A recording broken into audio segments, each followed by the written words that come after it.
Member मैंने blood donation लगी आसीचन आमर रेड क्रॉस के डिस्ट्रिक्ट रेड क्रॉस के संबलपुर आसुन आम नंदपड़ा यात्रा कमिटी संपादक प्रभुदत्त पंडा जन्मा काण काण रक्त दान शिविर काण काण से करवार चाहूँ। आज्ञा नमस्कार। देखु शीतल षष्ठी यात्राटा है जगत कल्याण यात्रा।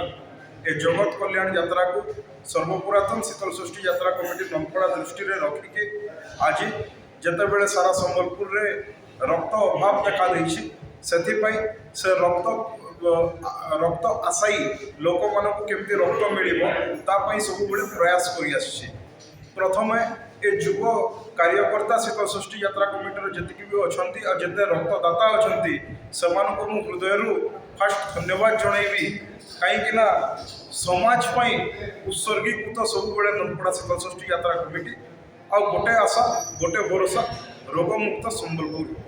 धन्यवाद।